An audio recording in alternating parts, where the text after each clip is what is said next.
Chapter 9. The Bloodbottler. Suddenly, a tremendous thumping noise came from outside the cave entrance, and a voice like thunder shouted, "Runt! Is you there, Runt? I is hearing you jabbling. Who is you jabbling to, Runt?" "Look out!" cried the BFG. "It's the Bloodbottler." But before he had finished speaking, the stone was rolled aside, and a 50-foot giant, more than twice as tall and wide as the BFG, came striding into the cave. He was naked except for a dirty little piece of cloth around his bottom. Sophie was on the tabletop. The enormous, partly eaten snozcumber was lying near her. She ducked behind it. The creature came clumping into the cave and stood towering over the BFG. "Who was you jabbling to in here just now?" he boomed. "I is jabbling to myself," the BFG answered. "Fiffle fizz," shouted the Bloodbottler. "Bugs wallop," he boomed. "You is talking to a human being. That's what I is thinking." "No, no," cried the BFG. "Yes, yes," boomed the Bloodbottler. "I is guessing you has snitched away a human being and brought it back to your bunghole as a pet. So now I is winkling it out and guzzling it as extra snacks before my supper." The poor BFG was very nervous. There's no one in here," he stammered. "Why don't you leave me alone?" The Bloodbottler pointed a finger as large as a tree trunk at the BFG. "Runty little scrum skewer," he shouted. "Piffling little swish-figgler. Squimpy little bottlewort. Prunty little pogswizzle. I is now going to search the primroses." He grabbed the BFG by the arm. "And you is going to help me do it. Us together is going to winkle out this tasteful little human being," he shouted. The BFG had intended to whisk Sophie off the table as soon as he got the chance and hide her behind his back, but now there was no hope of doing this. Sophie peered around and chewed off the end of the enormous snozcumber, watching the two giants as they moved away down the cave. The Bloodbottler was a gruesome sight. His skin was a reddish pink. There was black hair sprouting on his chest and arms and on his stomach. The hair on his head was long and dark and tangled. His foul face was round and squashy looking. The eyes were tiny black holes. The nose was small, but the mouth was huge. It spread right across his face, almost ear to ear, and it had lips that were like two gigantic purple frankfurters, lying one on top of the other. Craggy yellow teeth stuck out between the two purple frankfurter lips, and rivers of spit ran down over his chin. It was not in the least difficult to believe that this ghastly brute ate men, women, and children every night. The Bloodbottler, still holding the BFG by the arm, was examining the rows and rows of bottles. "You and your pibbling bottles," he shouted. "What is you putting in them?" "Nothing that would interest you," the BFG answered.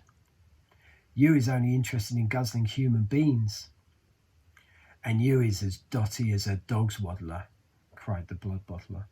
Soon the Bloodbottler would be coming back, Sophie told herself, and he was bound to search the tabletop. But she couldn't jump off the table. It was 12 feet high. She'd break a leg. The snozcumber, although it was as thick as a perambulator, was not going to hide her if the Bloodbottler picked it up. She examined the chewed off end. It had large seeds in the middle, each one as big as a melon. They were embedded in soft, slimy stuff. Taking care to stay out of sight, Sophie reached forward and scooped away half a dozen of these seeds. This left a hole in the middle of the snozcumber, large enough for her to crouch in so long as she rolled herself up into a ball. She crawled into it. It was wet and slimy, but it was a hiding place. But what did that matter if it was going to save her from being eaten? The Bloodbottler and the BFG were coming back towards the table now. The BFG was nearly fainting with fear. Any moment, he was telling himself, Sophie would be discovered and eaten. Suddenly, the Bloodbottler grabbed the half-eaten snozcumber. The BFG stared at the bare table. "Sophie, where is you?" he thought desperately. "You cannot possibly be jumping off that high table. So where is you hiding, Sophie? So this is the filthy, rotsome glabbage you is eating, boomed the Bloodbottler, holding up the partly eaten snoscumber. You must be cockles to be guzzling such rubble squash. For a moment, the Bloodbottler seemed to have forgotten about his search for Sophie. The BFG decided to lead him further off the track. That is a scrandidly umptious snoscumber, he said. I is guzzling it gleefully every night and day. Is you never trying a snoscumber, Bloodbottler? Human beans is juicier, the Bloodbottler said. You is talking rummy tots. The BFG, growing braver by the second. He was thinking that if only he could get the Bloodbottler to take one bite of the repulsive vegetable, the sheer foulness of its flavour would send him bellowing out of the cave.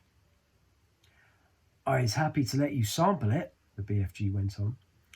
But please, when you see how truly glumptious it is, do not be guzzling the whole thing. Leave me a little snitchet for my supper. The Bloodbottler stared suspiciously with the small piggy eyes at the snoscumber. Sophie, crouching inside the chewed-off end, began to tremble all over. You is not switch-filling me, is you? Said the Bloodbottler. Never, cried the BFG passionately. Take a bite, and I'm positive you will be shouting out, oh, how scrumdiddly umptious this wonder veg is. The BFG could see the greedy Bloodbottler's mouth beginning to water more than ever at the prospect of extra food. Vegetables is good for you, he went on.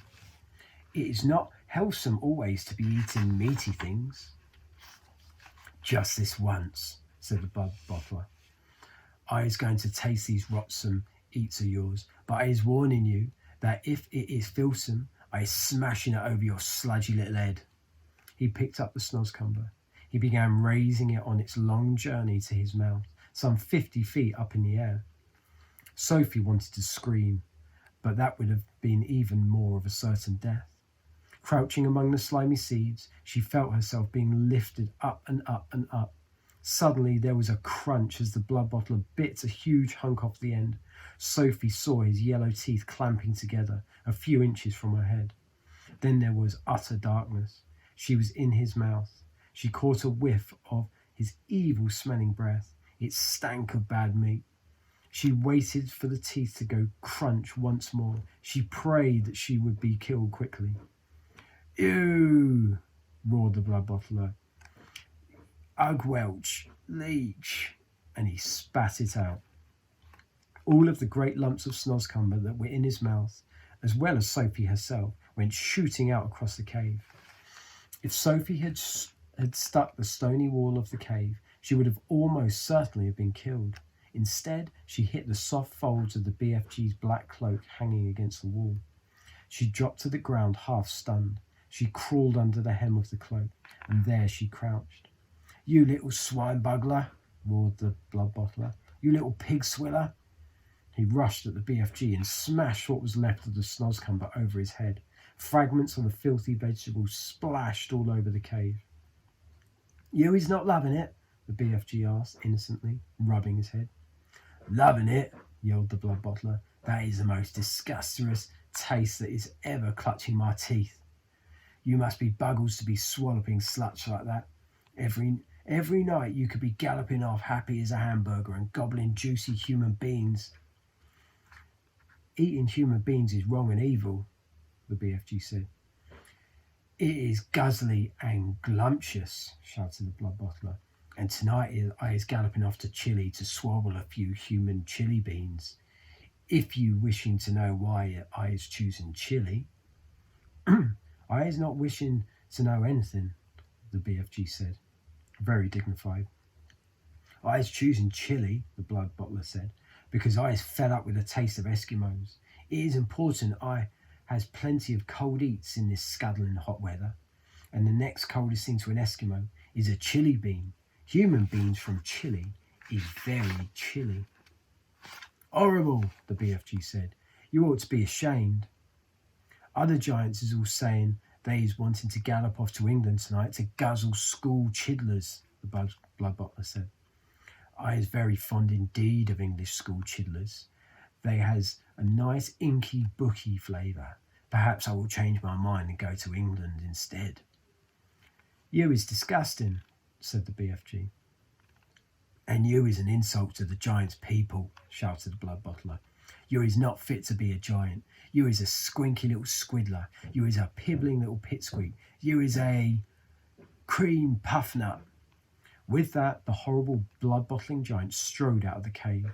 The BFG ran to the cave entrance and quickly rolled the stone back into place. Sophie, he whispered. Sophie, where is you, Sophie? Sophie emerged from under the hem of the black cloak. I'm here, she said. The BFG picked her up and held her tenderly in the palm of his hand. Oh, I is so happy to be finding you all in one lump, he said. I was in his mouth, Sophie said. You as what? Cried the BFG. Sophie told him what had happened. And there I was telling him to eat the filsome snoscumber, and you was in there all the time, the BFG cried. Not much fun, Sophie said. Just look at you, you poor little chidler, cried the BFG.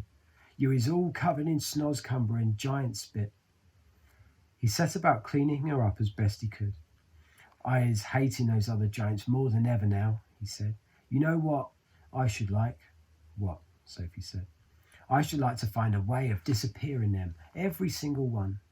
I'd be glad to help you, Sophie said. Let me see if I can't think up a way of doing that.